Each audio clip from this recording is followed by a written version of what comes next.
Saint Teresa of Avila was a Carmelite nun who died in 1582. She was a prominent Spanish mystic and a religious reformer.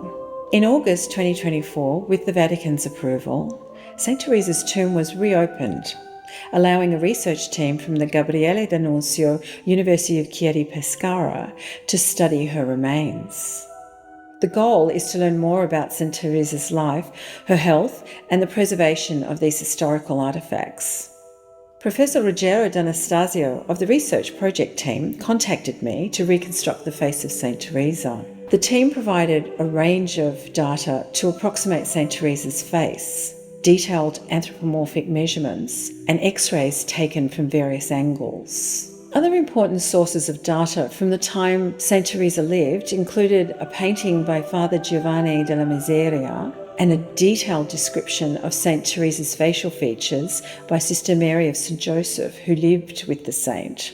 The description is amazing. It's a detailed and nuanced eyewitness account of the saint. She observed that Saint Teresa's face divided perfectly into thirds, that she had broad arched eyebrows and had 3 moles on her face. The key to reconstructing Saint Teresa's face was to methodically cross-reference all of the sources of data at every stage of the process.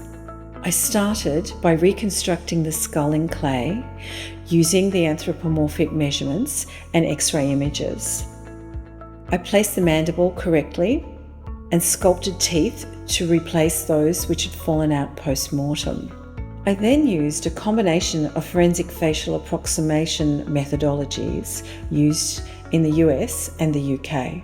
This involved a number of stages. First, tissue depth markers are placed at specific points across the face and the skull. Then, using soft oil-based clay, I modelled the major muscles over the skull's bony architecture. Soft tissue features like the eyes, nose, and lips were estimated using formulas based on measurements of the skull and by studying the X-rays. The formulas calculated the length, width, and angle of the nose, the shape of the tip of the nose, the height and width of the lips, and provide guidance to position the eyes correctly within the bony orbits of the skull. Finally, a layer of clay skin was then applied across the musculature to the height of the tissue depth markers. With the agreement of the Carmelite Postulator General, I sculpted Saint Teresa at around 50 years of age and reflected her appearance as plump, as Sister Mary had described.